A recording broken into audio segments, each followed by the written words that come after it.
NFL season. You can catch up on our Week 1 recap from a little bit ago, a few days ago, if you haven't saw that.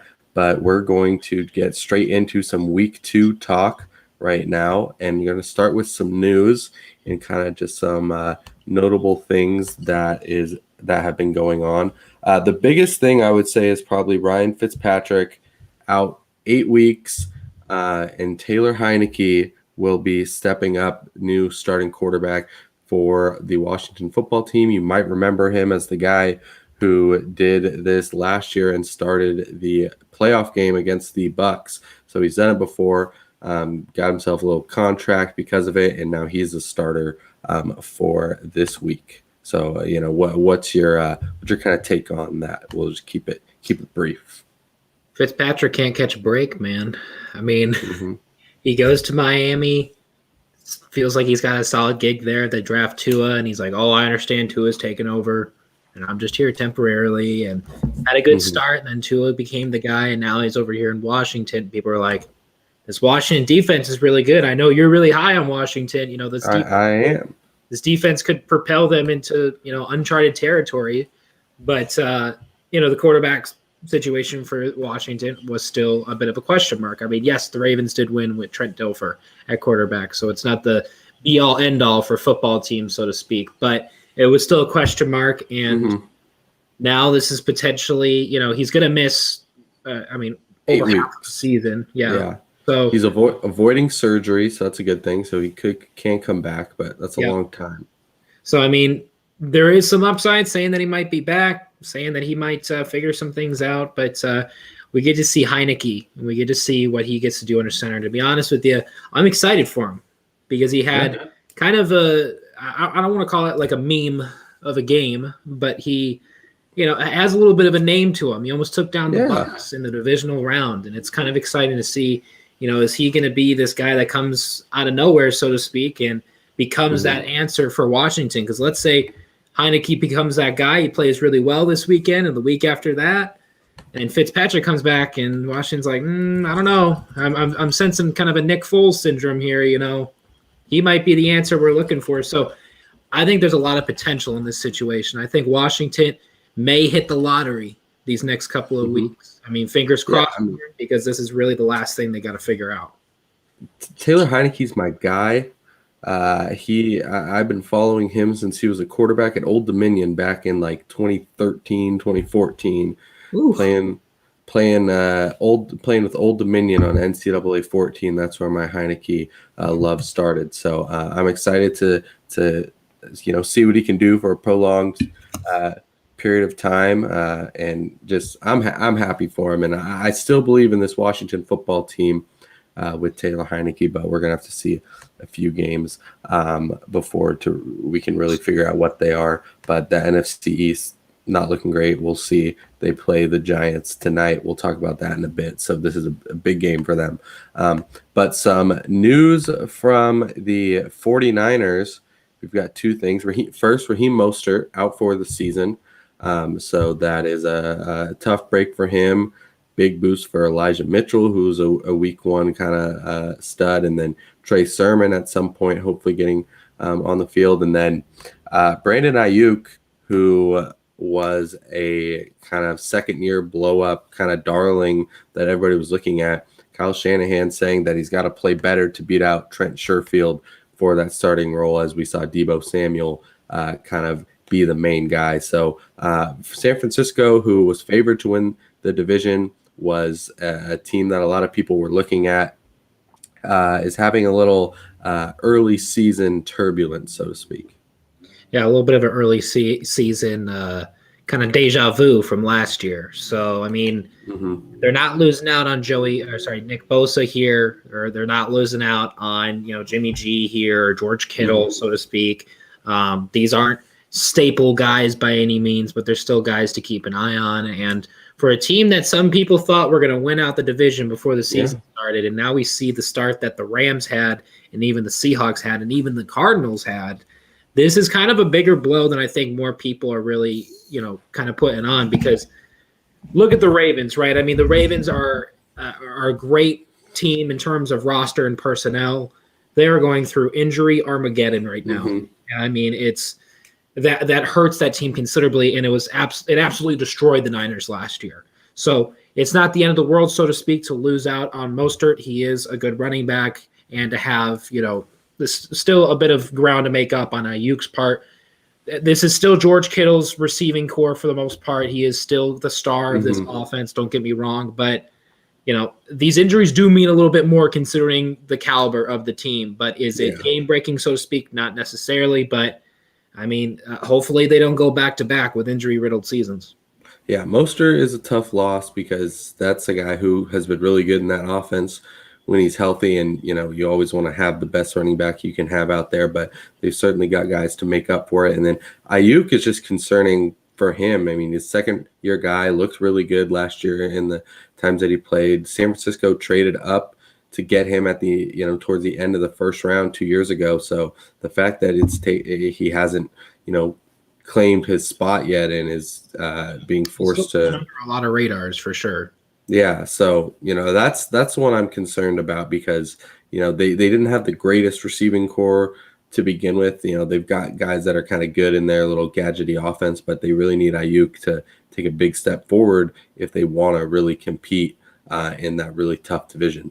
A few more that we can just go through quickly. First one, yesterday, DeMarcus Lawrence broke his foot in practice, out 6 to 8 weeks. This is a Cowboys defense that, needed all the help it could get. He's arguably their best player, and now he's out for a while, so that's certainly not going to be great for them. Yeah, I mean, Micah Parsons, I hope you're going to enjoy your rookie year because a lot's going to fall on you, my guy. I mean, DeMarcus Lawrence was, like you said, the focal point of that defense and one of the best players of the team for sure. Thankfully, their offense is pretty set for the most part. But DeMarcus Lawrence going out, I mean, he's been a solid player his entire career with Dallas. He's always put up numbers, but Van Der Esch is injury riddled as well. I mean, Micah Parsons can do a little bit here as a rookie linebacker. I mean, that's really the statement for this Cowboy defense is you're going to have a rookie linebacker basically be the focal point. And I am including a Diggs at safety as well. He had a decent year, but a lot of young guys that are question marks, so to speak. Cowboys are still even more so now in that shootout phase against teams. Like they are just going to have to put up 30-plus points a week to stay in the game with some of these people. Yeah. So, Dorrance Armstrong's have to step up, Bradley and Nye. They got Randy Gregory, but I think at least as of yesterday, he was on the COVID list. So not a lot of proven guys behind him, but some young guys ready to step up. Two more, I'm going to throw one on you unexpectedly, but one, Devonta Freeman goes from the Ravens are activating him from the practice squad. He's joining Tyson Williams, Latavius Murray, Trent Cannon. Don't really think this means much. Don't expect Devonta Freeman to do much. I think he's kind of just an emergency guy. So there's really not a lot to say about that. And then the one that I'm going to spring on you is OBJ. He's not going to play this week against the Texans. He didn't play last week, and so he'll be on the sideline once again. His value has decreased so much over the past year or two. I mean, just in terms of his injury history. I mean, ever since I know this as a fantasy football player, I drafted Odell Beckham in the first round a couple years back when he had a season-ending injury, okay? So I am not a fan of Odell Beckham injuries by any means, just on a personal level. But, I mean, thankfully they have Jarvis Landry that can pick up a considerable amount of the slack on offense there. I can't remember their tight end's name off the top of my head, but I don't know if he's still on the team there. Austin Hooper and David Njoku both were looking pretty good last week. Okay, Njoku is still there. That's who I was trying to think of. But this is a run-heavy offense, right? This is Chubb's offense. Baker is, he's out there running the whole deal, but thankfully they do have Jarvis Landry out there. They have a good tight end package right there as well. But, I mean, they almost took down the Chiefs. I mean, the Chiefs did what the Chiefs did, but they got a real tough matchup again, I believe. No, they're playing Houston. Oh, sorry. I was thinking that they were playing the Ravens. Sorry, my bad. No, Chiefs are playing the Ravens. So they could be playing a worse Houston. team. But Thankfully, they're not playing like a Bucks team Yeah. or a Rams team or anything like that. But this definitely sucks for the receiving core because Odell Beckham was really kind of the spark for this roster being formed in the first place, and it's tough to see him on the sideline again because if he doesn't play more than half of the games this year, then are the Browns really a Super Bowl favorite at that point? I mean, it's tough to really tell. I mean, the thing with him is, I like what they're doing because they want him to be healthy. They're not going to rush him back, and that's smart. They don't need to rush him back, especially not this week against the Texans. So they're valuing his health for above all else. So I think that's a smart thing to do. Don't play him until he is 100% ready to go, so you can have him for the rest of the year. And yeah, there's a run heavy offense that definitely could use him, but. They, especially this week, they'll be fine with that, and we'll see. I would think that he plays in week 3. It seems like he's been really close these past few weeks, and I think the fact that it's against the Texans was a kind of a deciding factor in there. I think maybe I'm sure he wants to play, and I think maybe they'd be more willing to play him against a more formidable opponent. But I'm not too concerned yet, but. In a few weeks, if he hasn't suited up yet, then I think that we're looking at an issue. For sure. I mean, Browns fans are going to need all the help they can get to get out of that AFC playoff bracket to get to the Super Bowl, and this doesn't help by any means. Yeah. So we're going to move on into the Fantasy 5 once again, making its return. I've got some stuff that I'm just gonna roll through. I've got some starts and some sits and some guys here. So I'm gonna start the clock and I'm gonna roll, and you can chime in or keep up. All right. ask me a question if you want. But I'm gonna start the clock right now. So I'm gonna start with quarterback. My big play of the week is gonna be Tom Brady going against Atlanta. That just got shredded by Jalen Hurts, who wasn't even throwing the ball down the field. Ton of weapons. Tom Brady looked good against the Cowboys. Had a few interceptions that really weren't his fault, so take those away, and I think he's going to have a really good week. Another guy I like is Teddy Bridgewater is kind of a much deeper play. They're going against the Jaguars, who got shredded by Tyrod Taylor, and I like what Bridgewater did against the Giants, and I think he's got some potential to do that again, despite losing Jerry Jeudy. And then one guy I don't really like is Sam Darnold. Going against the Saints, that defense looked pretty good. I mean, obviously, they shut down Aaron Rodgers. A lot of that, I think, was Aaron Rodgers' fault. But, they just did that against the Packers. So I think Darnold and a Panthers team that is not on the level of the Packers, I think, could struggle. And then running backs, I like David Montgomery. They are going against the Bengals, and he just had a really good week against the Rams and one of the best D-lines and defensive linemen. So I think that he's at this point good enough to kind of do what he does against anybody, and the fact that he's going against Cincinnati is looking really good.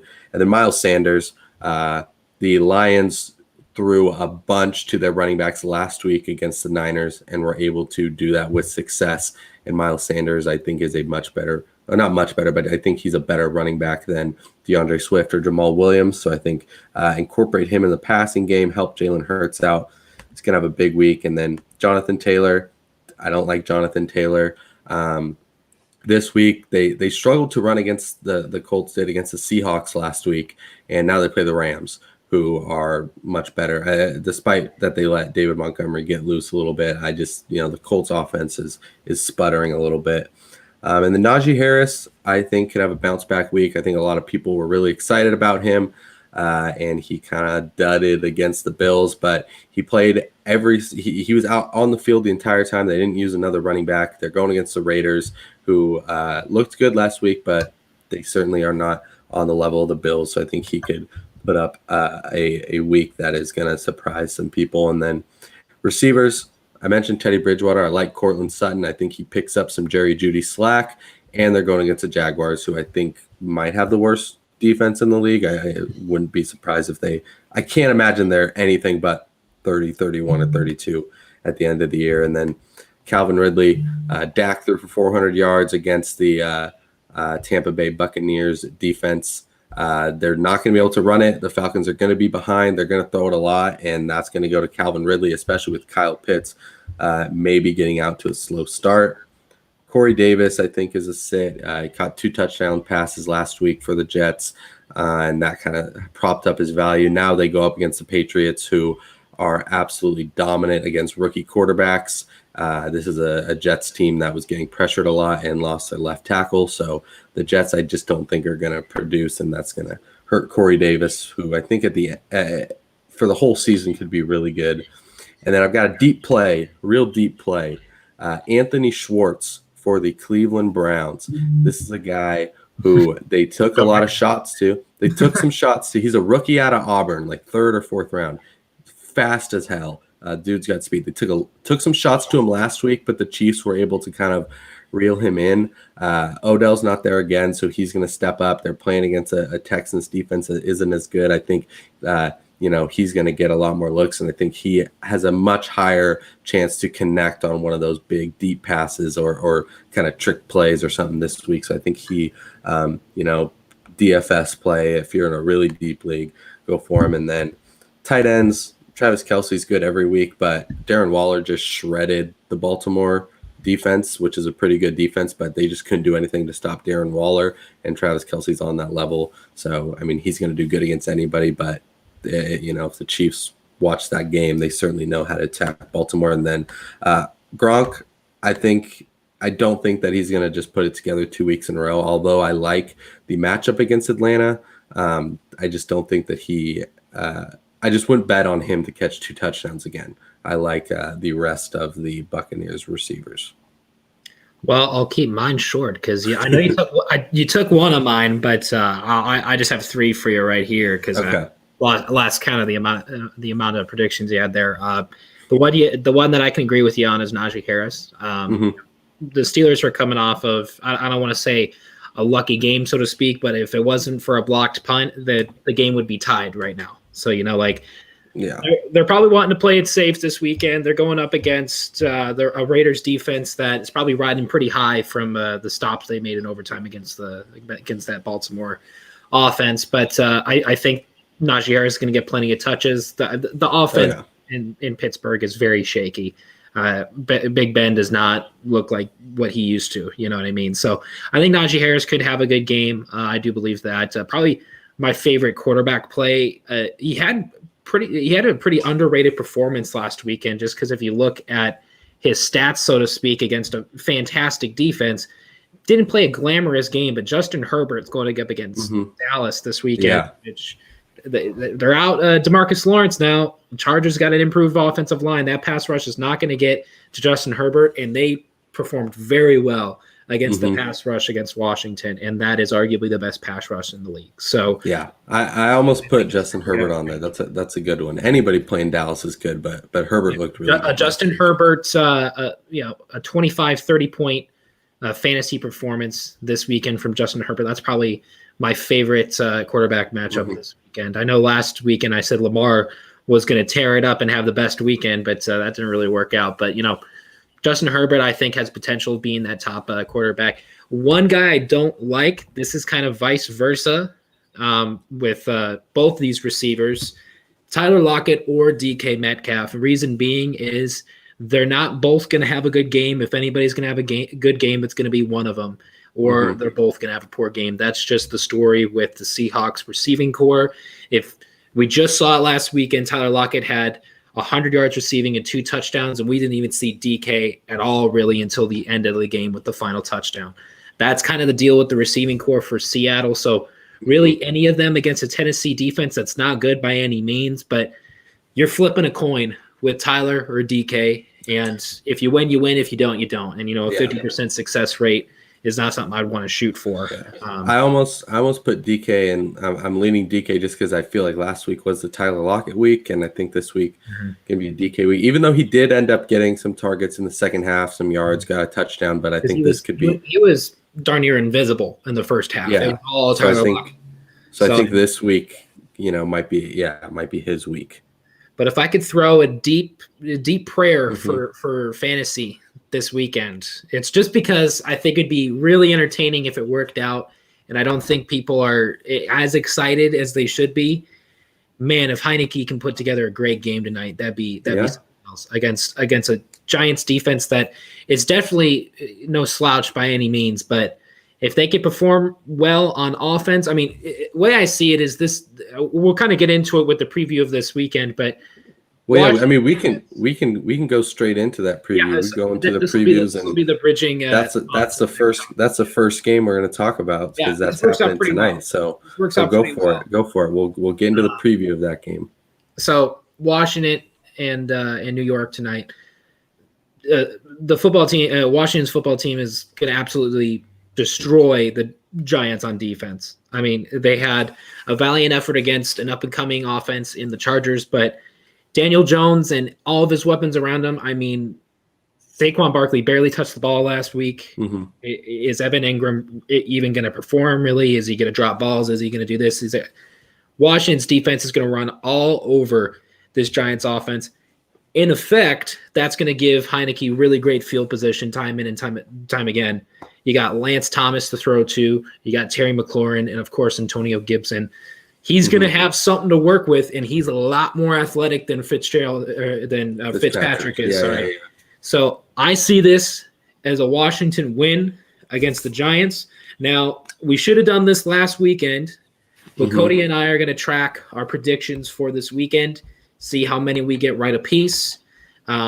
Thursday night football, Washington and New York. I am going here. I gotta write it down here. Washington and New York. I am going with Washington. It's going to be a comfortable win. What do you think? Yeah, I'm going with Washington too. I thought they would get it done against the Chargers last week. They didn't. I do think they were one Antonio Gibson fumble from possibly winning that game because he gave the Chargers the ball in great territory. But I think Antonio Gibson's going to be the big guy this week. I think they're going to use Heineke, but especially if they aren't being forced to, then I think they can kind of lean on Gibson to have a good day against Giants defense that just isn't great. And then I mean Daniel Jones fumbles against everybody, so the fact that he's playing a good defense, I wouldn't be surprised if he has 3 turnovers or something. So I like Washington as well. So this is going to be a little bit out of order because we're just going to go at the order that I see them all here. We'll start with the 10 a.m. games here first. We'll go Bengals and Bears. This is in Chicago. Bears are favored by 2.5. I see here. This is a Bears win. They bounce back pretty well. I think, since he did have kind of the thriller against Minnesota, don't get me wrong. This game could be close, but the Bears, I think, bounce back. I think the defense terrorizes this offensive line again. Burrow does, have the great week with Jamar Chase last week, but this is going to be right back, putting them back in their place at home, 10 a.m. game in Chicago. I think this is a Bears win. Yeah, I like Chicago as well. I think the Cincinnati win was much more of a Minnesota loss than a Cincinnati win. I mean, it took them almost till the end of overtime to get that one field goal they needed. So, Chicago, they didn't look great against Los Angeles, but now they're at home. I think they're probably the more talented team. I think David Montgomery can, do what he did last week against a worse defense. I think the defense will step up, and I think, Andy Dalton does enough. Is, a little revenge game for Andy Dalton. I don't know if he's played the Bengals yet since he has departed, but the revenge game didn't work. No, it did work for Sam Darnold last week. This is Andy Dalton playing the Bengals again. Wow, that's totally lost. Might be his first time. I'm not 100% sure, but Sam Darnold won his revenge game last week. I think Andy Dalton wins his revenge game this week. I'm going to move it on to another one on here, Las Vegas. The Raiders, after beating Baltimore, they go to Pittsburgh. Pittsburgh's like 5.5 points from what I can see, and I like the points with Vegas, but I honestly would pick Vegas to win this game. You pick Vegas to win this game going back to back. This could be a close game, I think, as well. So I mean, Pittsburgh they're a pain to play in their home field for sure, and the defense is going to give LA a little bit of some issues, if you will, and the Steelers' offense is going to be pretty shaky all around. But if I had to pick a better offense here, it's Las Vegas over Pittsburgh. If I had to pick a better defense, it's Pittsburgh over Las Vegas. But I think I'm going to go with Pittsburgh going back to back here. I think defense takes over again. It bails them out again. Not saying that it won't be a close game. I think it'll be a close game. It's not going to be a blowout or anything like that. But I think Pittsburgh will inch away with this one. That's just a gut feeling I got. I don't know their whole schedule, but I would be surprised if Pittsburgh beats anybody by a touchdown this year. I mean, maybe they play the Jaguars or the Texans or something, but just I don't think that offense has enough firepower to, really go out there and put a bunch of points on the board.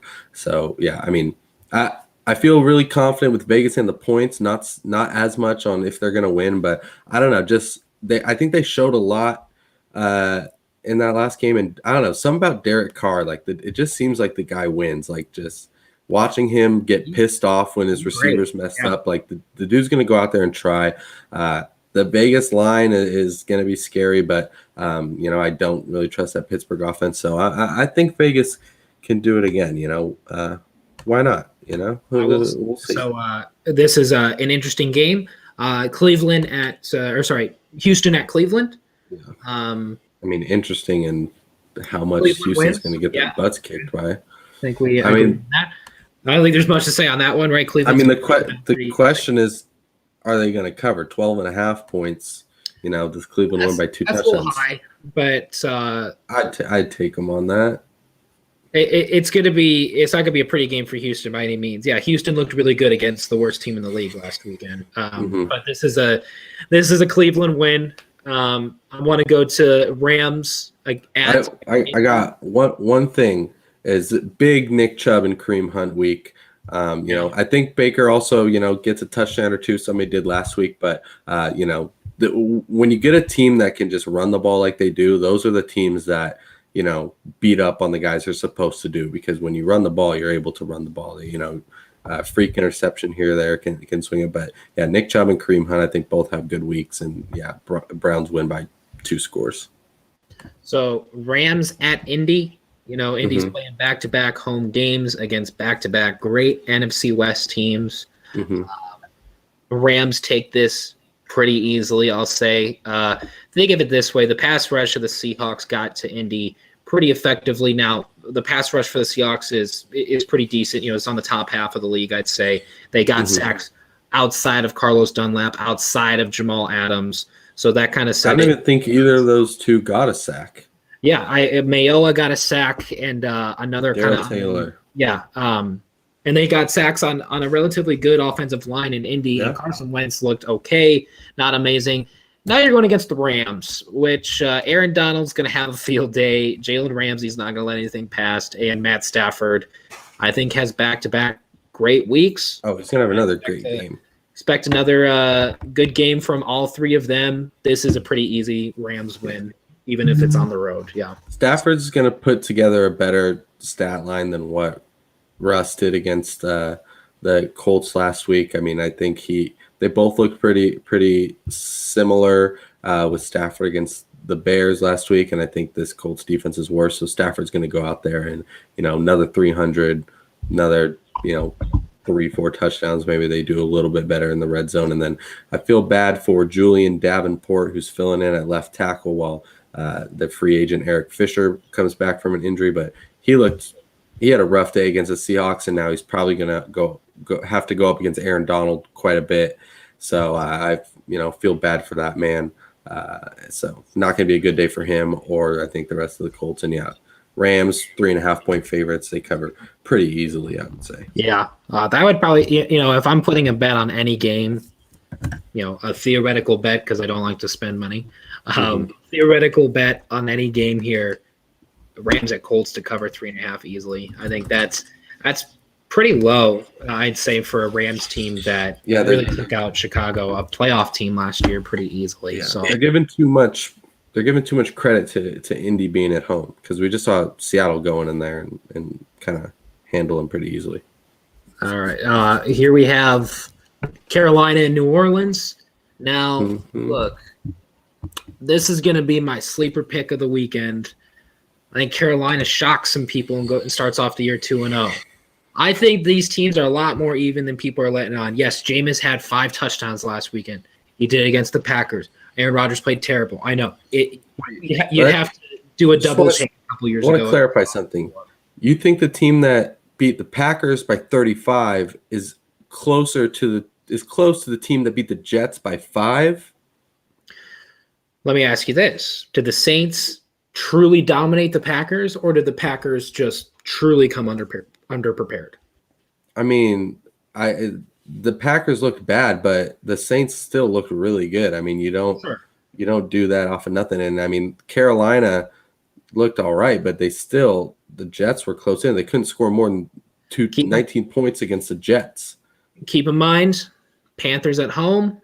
It's not saying that's a huge advantage by any means, because Saints are still a 3.5 favorite I see on here, but this is going to be my wild pick of the weekend. I say the Panthers take them out. I said before the season started, I'm kind of weirdly high on the Panthers. I think they can kind of figure things out as the season goes. I don't think Darnold looked too bad.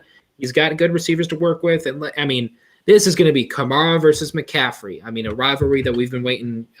I don't think they played it all last year against each other. I could be wrong on that, but probably not, just with the games that McCaffrey was out, but they've certainly matched up before. This is going to be a great running back face-off here. Is Jameis going to have back-to-back great weekends? I don't really know. I mean, I think the Panthers have a little bit more weapons to work with on offense, maybe a slightly better quarterback situation. I don't know. I think this is a lot more even than people are expecting. I'm going Carolina. It sounds like you're going New Orleans, but I'm definitely going New Orleans. I mean, sure, Green Bay kind of laid an egg there, but if the Saints weren't looking too hot, they would have, scored 21 points. But no, they put up 38. I mean, they looked good. Jameis was doing what he had to do. I think at the end of the day, like I said last week, comes down to Sean Payton, and Sean Payton knows what he has to do to win football games. He did it last week against Green Bay. He's going to do it this week against Carolina, and I think Carolina. I thought they were a shoo-in to kind of handle the Jets, and they kind of let them stick around much more than they should. And this is certainly a better team than Zach Wilson and the rest of that bunch. So, I mean, 19 points against the Jets. Now you got to go up against. I mean, the Saints defense, I think, is sleepy good this year too. If anybody knows how to coach against the Panthers, it's going to be Sean Payton, right? Exactly. So 2 times a year, every year. So we'll go to San Fran and Philly. This is going to be a San Fran win, cakewalk, easy. Philly had a great week last week. Don't get me wrong, but this is not. I mean, Jalen Hurts looked really good against the Falcons defense. Now, the defense from Philly performed a lot better than I thought they would against the Falcons offense. Yeah. But San Fran still takes this because, their defense compared to Atlanta is not even the same page. So, I think this is San Fran's win here. What did Philadelphia score 32 points last week, I think? Something like that, yeah. Because Detroit scored 33 against the San Francisco defense. 14 of those points were in the last 2-3 minutes? I think I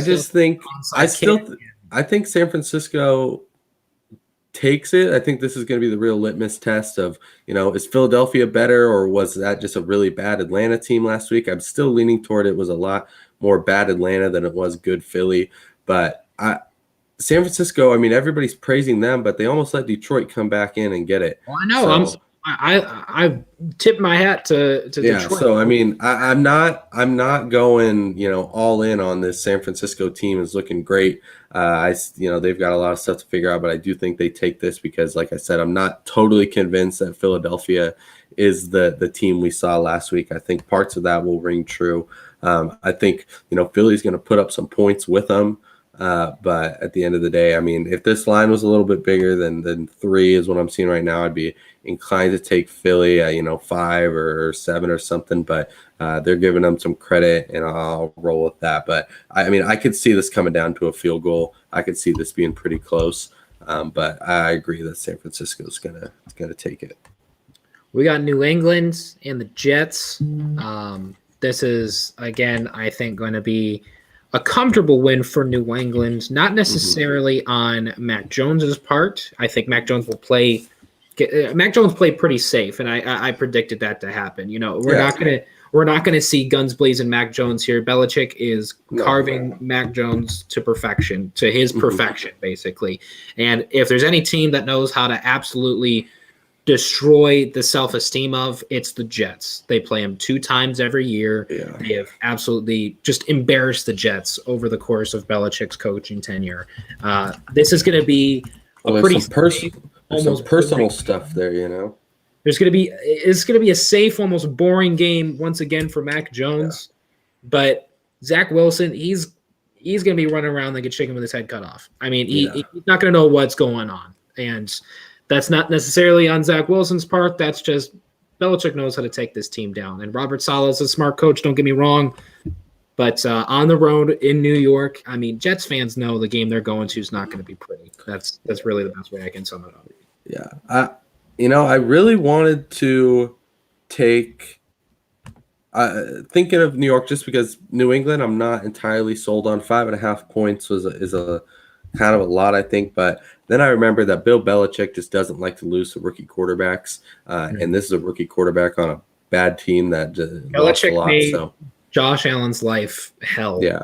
I mean, yeah, I just looked it up. He's 21-6, Belichick, in his career against rookie quarterbacks, 13-0 at home. Obviously, New York is at home, but this is probably one of the worst rookie quarterback teams that Bill Belichick will get to face over the course of his career. So I think, not so much on Mac Jones. I think he's going to do exactly what he has to do. He did it last week. He looked solid. He didn't make the mistakes that some of these other rookie quarterbacks did, including Zach Wilson, who also made some great plays. But this is all on Bill Belichick. He's already watched that film. He knows exactly what he's going to do to make Zach Wilson's, night a living hell. So I feel bad for him, but he's going to be running around a lot. And Bill Belichick's a defensive mastermind, and he's gonna do exactly what he has to do. So yeah, New England is going to take that one. All right. Well, we'll speed it up here a little bit. We got Denver at Jacksonville. Denver, I hope you enjoy the weather down there in Florida because you're going to have a good time winning this football game. Yeah, Denver's going to take it. They looked really good against New York last week, who isn't great, but they're better than Jacksonville. I think it's going to take some time for the Jaguars. Trevor Lawrence threw 3 picks against a Houston defense. I understand it's his first game and he's a rookie quarterback and he'll make certain decisions. He did throw 3 touchdowns as well. Yeah. But now we're going up against a Denver defense where you got to deal with Von Miller running at you and Justin Simmons running around, ball hawking all over the place. I mean, this isn't going to be the same story for Trevor Lawrence. I'd be surprised if I could make a bet on another quarterback stat this week. I know last week I said Tua wasn't going to throw a yard over 200. He throws 202. If I'm making a bet on any quarterback, bet on a quarterback stat this weekend, Trevor Lawrence throws at least 1 pick. He turns at least once. That's easy. I think he'll do 1. He won't do 3 this time. No, but I wouldn't be surprised if it's multiple. If it's 2, I mean, I'll take you on. If you want to go for 2, I'll take you on 2. I'll let Trevor you. Lawrence has 2 turnovers this weekend. Okay. I'll go below that. I'll go. He just does it 1. I think that could was either be 2 interceptions or 2 fumbles or 1 of each. I'm saying he has 2 turnovers. Yeah, but yeah, I mean, I think that was them kind of figuring stuff out. Just kind of, I think they were in a position they weren't expecting themselves to be, kind of having to keep up with them. I think the game plan will be much more succinct, and they're going to learn what he does. What he can do. So, but I like Denver pretty easily in that one. All right, we got Buffalo at Miami. Another great divisional matchup. The AFC East has just got a divisional war going on this weekend. I love to see it. But Bills at Miami. Like I said this last Monday, the Bills got hit with a reality check. If there's anything this coaching staff's not going to want to do, is to start out 0-2 against a division that's going to kind of give them problems throughout the season, especially this Miami team, if any of the teams in the division. So this is your 1 of 2 matchups against Miami. If they don't want to have a tiebreaker situation with this team down the road, but if you can get this Miami win and New England wins their game, I mean, we're looking at 1-1 across the division, and I think the Bills would be second or tied for first with Miami. Depending on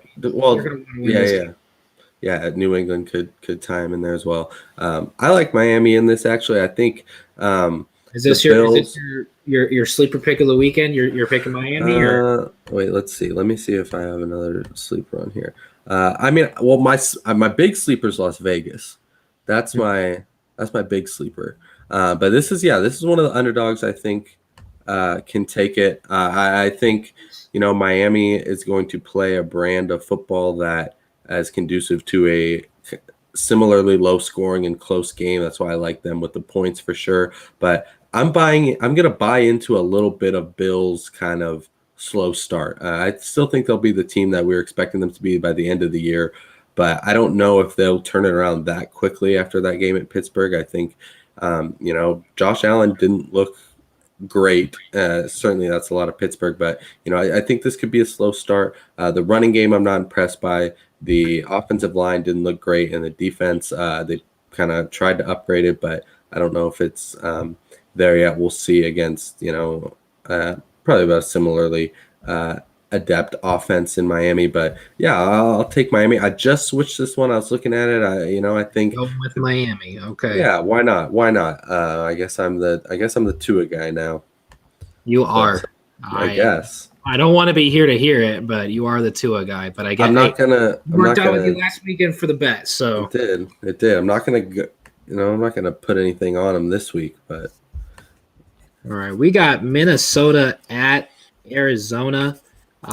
This I would like to think this is going to be an entertaining game, but the question mark I have is Minnesota going to bounce back off of a game last weekend that, to be honest, they probably should have won.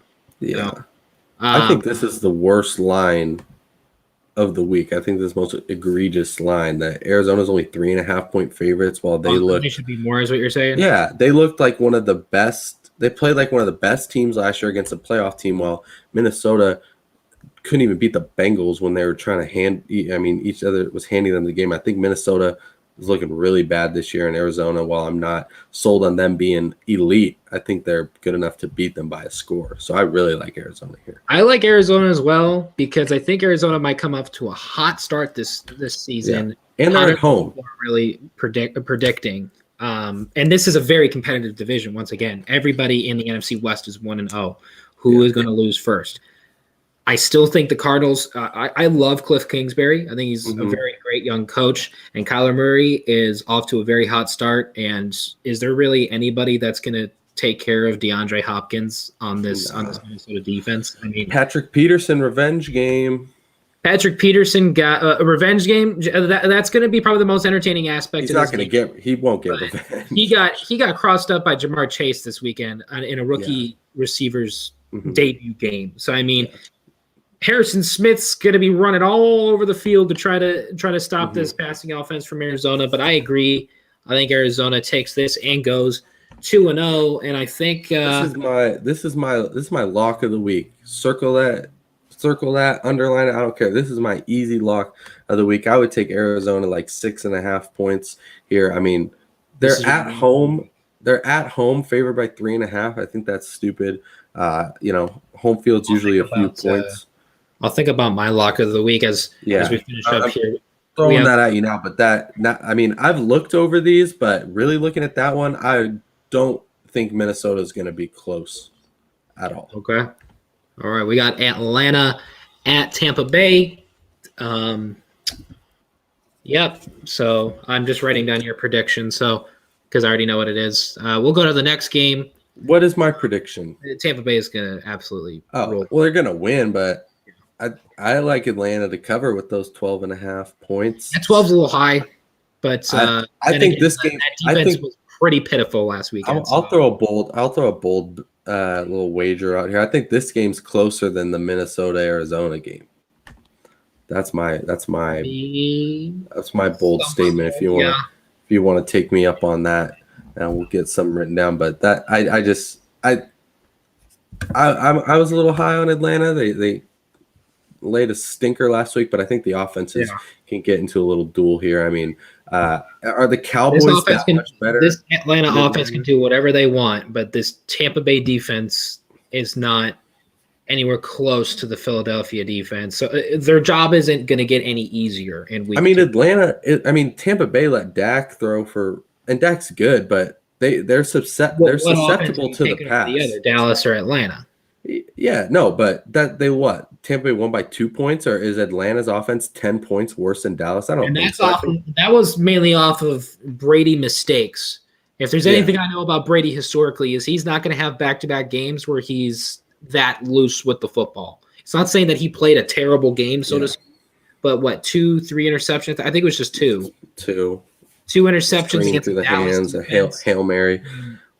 Another lock of the week. I'm taking the over in this 51.5. I think we're going to see a shootout. One team in the 30s, one team in the 20s at least, if not both in the 30s. But if you want to take me up on Atlanta, Tampa Bay closer than Minnesota, Arizona. I think Tampa Bay has a larger margin of victory than Arizona. All right.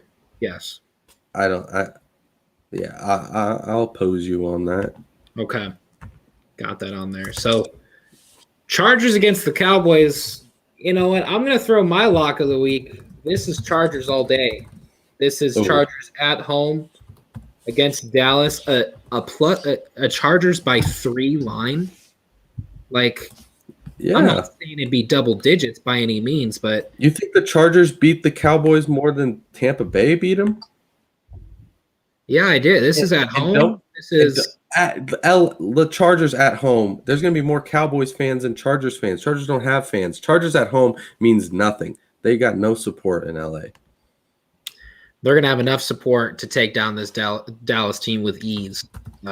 This is going to be my lock of the week, that the Chargers take down the Dallas in pretty nice fashion, I'll say. I'm sorry for Dallas fans that have to go through 2 back-to-back weeks where they're playing good football teams. They're going to start 0-2 and be behind in the division. But Chargers, we all agree what the AFC West is undefeated right now, is it not? They got to keep up with the pace with the best of them. They're going up against the Chiefs in their division, even the Broncos won. So they understand that this is not that much of a slouch of a division that it's been recently. So I'm going Chargers here. Do you think Dallas is taking this? I like Dallas. I like Dallas. I especially like Dallas with the point 3.5. But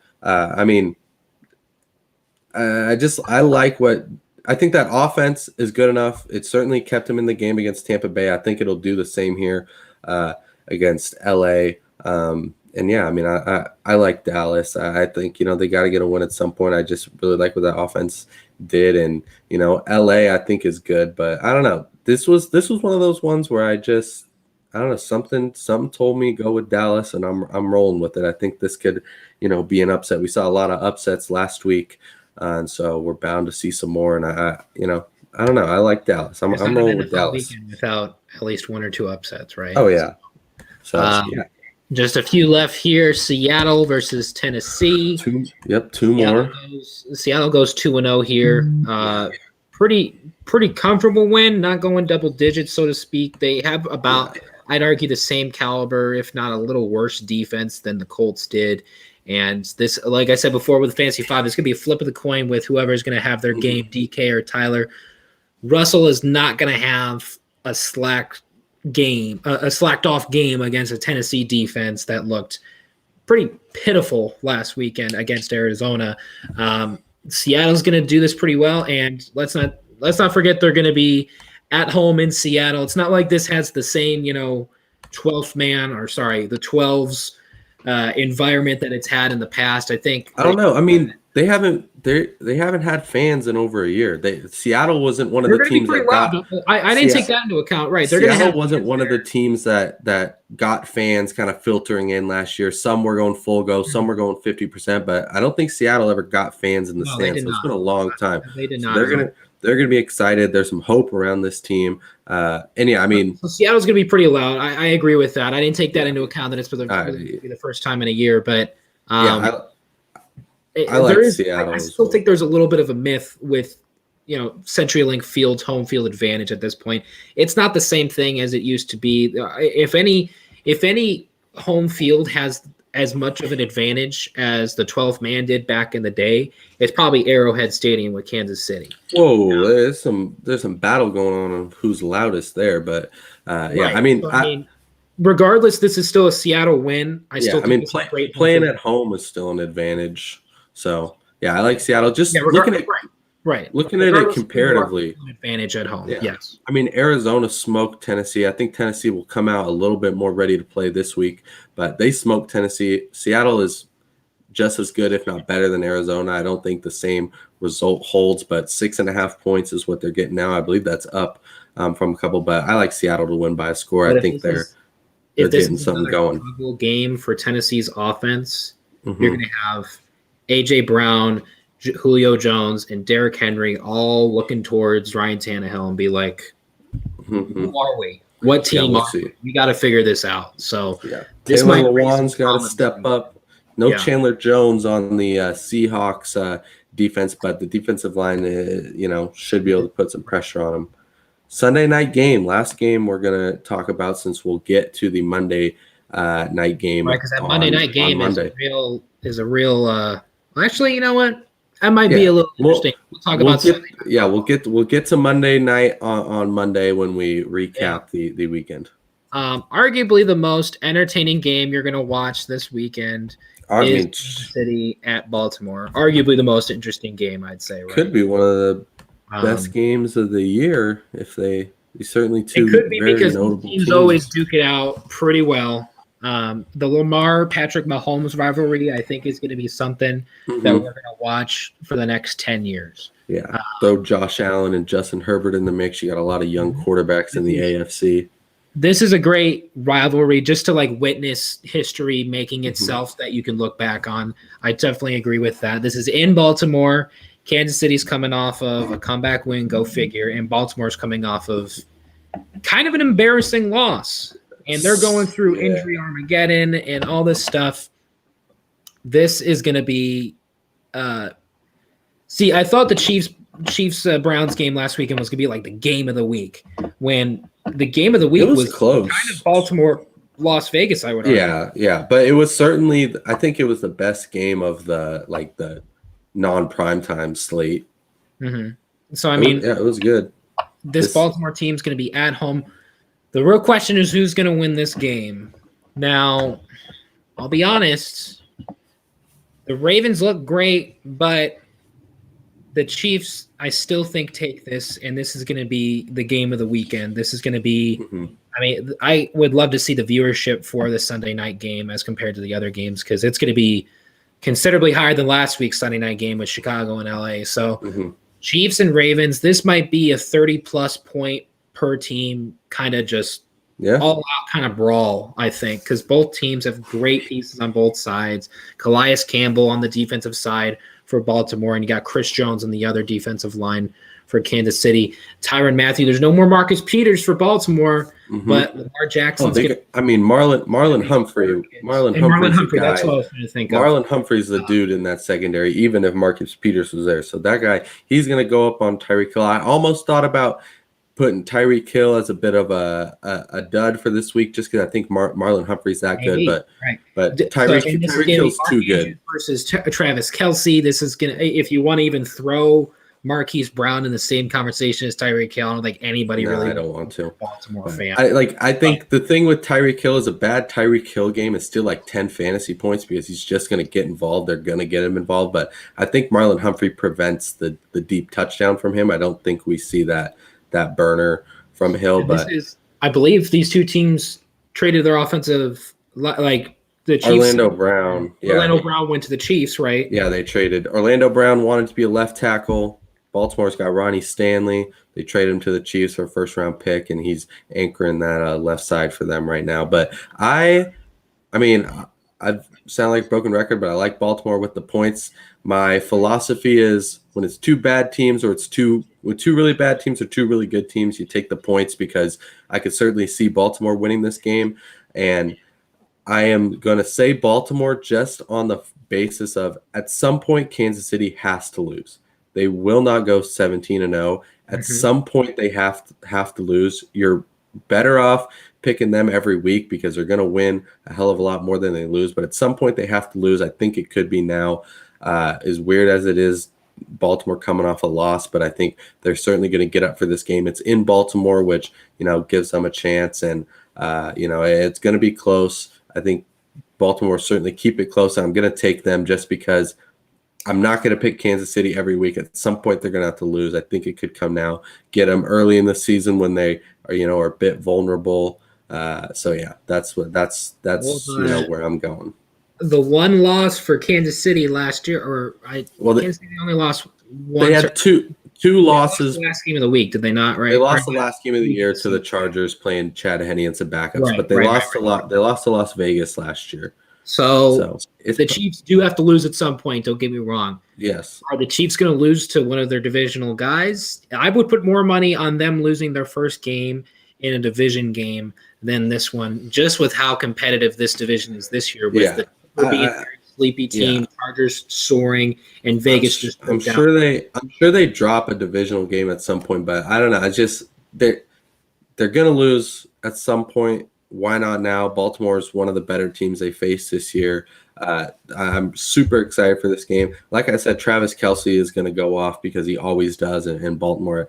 But maybe Baltimore switches some stuff up. They saw what Darren Waller did to them. They try to figure it out. But, if Lamar Jackson didn't fumble, they probably beat Las Vegas. So, get that ball a little bit more secure. Don't, helmets on the ball, it's going to come out. But I think Baltimore approach this game, because if they're going to be up by 14 points at halftime, are they really going to be like, all right, let's just keep them let's keep them at least double digits away? Because you got to understand, in the back of every coach's head playing Kansas City, they're like, oh, we're up by 40 points at halftime. They come back. They're gonna come back in some shape or form. So I'm gonna bring this back to some coaching and saying John Harbaugh is a damn good coach, and I don't think he loses 2 games in a row. As good as this Kansas City team is, I'm gonna put some love on John Harbaugh. I think Andy Reid, he's also great, but I think John Harbaugh is going to come out. The team will be firing. They're going to do it. So before we depart, what are the games that we differ on? I want to know where it's going to come down to here. How many? Versus Pittsburgh, Saints versus Carolina. We differ on Buffalo and Miami. We differ on Chargers and Dallas, and Kansas City and Baltimore. Right. So those are what it's going to come down to. Those 5 games. So we can't tie unless unless there's a tie in one of those 5 games. So we'll see. It's going to come down to those 2. But we've got a few bold predictions that we're going to flesh out on Monday. But you can catch us again. We'll be with you noon on Monday to recap what went down over the weekend, as well as talk about the Green Bay-Detroit Monday night game, which certainly is a lot more interesting than we would have thought a few weeks ago.